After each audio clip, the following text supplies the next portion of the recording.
How you doing, boxing fans? This is Boxing Profiles, and I'm your host, Tony Prince. Today we're here on location at the Tepito Boxing Club in Fairfield, California. And we're here with, I'll let the coach and the fighter introduce themselves to you. I'm Jesse Lopez, the trainer of Tepito Boxing Club. I'm Fernando and Russo Ibarra, professional fighter from Tepito Boxing Club. Okay, so being a coach here at the club, how would you say that the kids are doing here at the club? What are you talking about? What do you mean nothing good? Not a lot of kids with good Good skills? talent. Okay, with a lot of talent. Okay. But all you right. know, it takes time to train them. It takes, sometimes years until they become really good at it. Sometimes some they're natural. Mhm. Some you gotta teach them. So you got to teach him. Okay. All right. Okay. So you had Russo when he was an amateur fighter, and you Yeah. brought him up. And what age did he start at? He was 14 years old. Okay. And we went from there, and I fought him as an amateur. Mhm. He won 4 times the best fighters and the best boxers. Wow.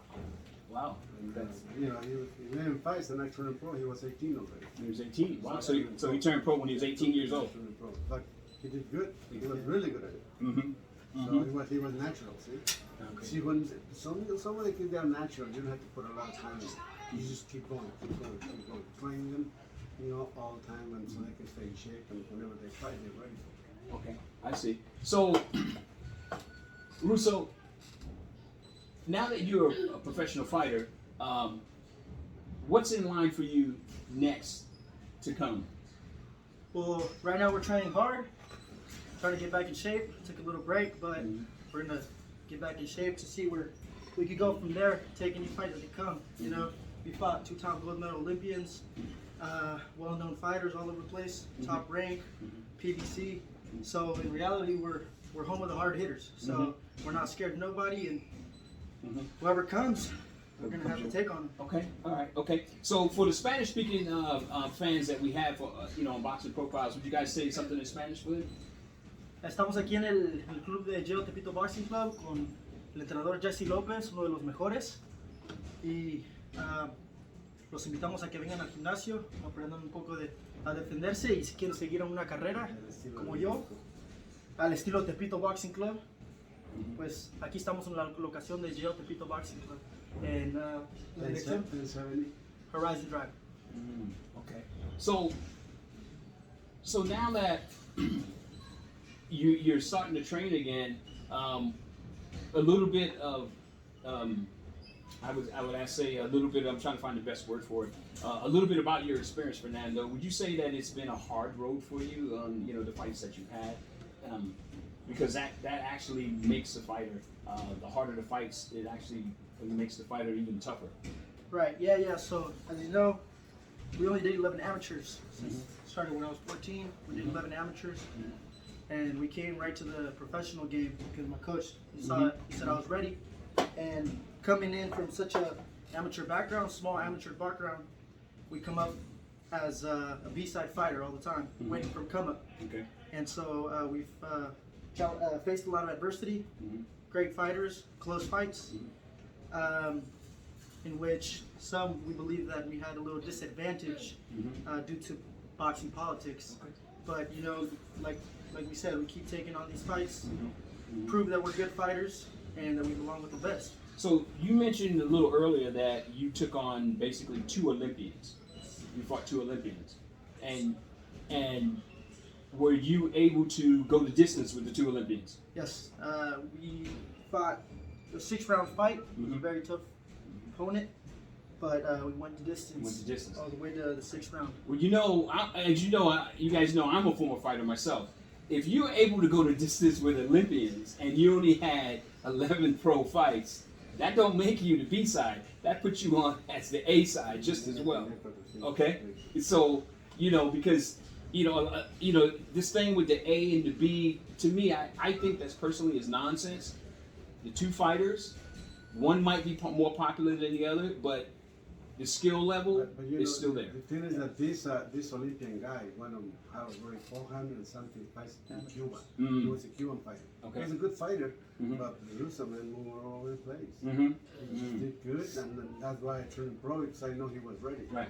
And he's natural anyway. Okay, but only 11. I mean, okay, so the guy he fought, he had 400 something fights, but Russo only had 11 fights, and he's able to Yep. stay in the ring with a guy with 400 fights. Yep. Matter Wow, of fact, that guy's professional record. A lot of his fights have ended in the first, third round. First to the third round. Yeah. Wow, that's impressive. That's impressive, and you went the distance with Yeah, him. 6 rounds. Wow. It was a technical knockout at the end with the liver shot. Mhm. I got up, but the referee stopped the fight. The Mhm. last Yeah, maybe that's 10 okay. seconds of the But fight. wow, that's impressive. That is impressive. You know, he should count, but he didn't count him. Mhm. He just That's stopped it. it. You just Yeah, stopped. yeah, yeah, yeah. Why Right. don't you count? Right. Yeah, I see. Okay. Because I had when I got back into the boxing, I had a fight in the Arco Arena, and I made my debut, and I fought the ranked number 8 contender in the world. Okay, and it was an amazing fight because nobody knew who I was, and they were like, "Well, where did this kid come from? He just crawled out from underneath the rock, and he's in the ring with the ranked number 8 contender in the world."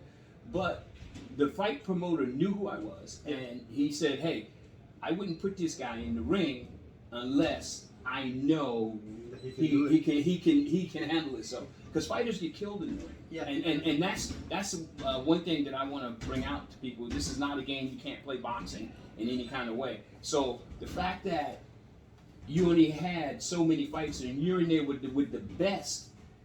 That is saying that's very impressive, you know, and even for the coach as well. We were 118 pounders, and we went up to 126 to fight this fighter. Wow, that makes it even more They impressive. were really tall. They were like 5'10", 5'11". Mhm. You know, skinny tall guys. Wow, so he's a tall guy But- too. But like I say, you know, when you're natural, you don't have to have a lot of fights to be Mhm. the champion. I see. Anybody can be the champion if he's just being a boxer and Right. he's a natural fighter. Right, I see. So with saying that, with his experiences and the things that you guys already been successful with, so I'll have to go to you, coach, and say you must be doing a great job with the fighters here. In order 11 amateur fights, and he's fighting the top-notch guys right now. That is really impressive. You know, the thing is this, okay? There's a lot of trainers all over the world, Mhm. right? But a lot of fights, they never fought in their lives. I see. I fought in Mexico City. I won the Golden Gloves on my house, and I fought with professional fighters. You know, just sparring with them.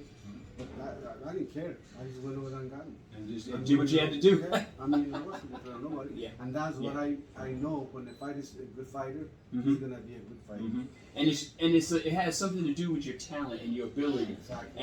and your timing and your positioning. And a lot of people don't understand that. And real fighters, guys like us, who's been inside the ring, and then we become coaches and things like that. We fully understand, and we know all the ins and the outs of it. You know. Well, boxing fans, there you have it.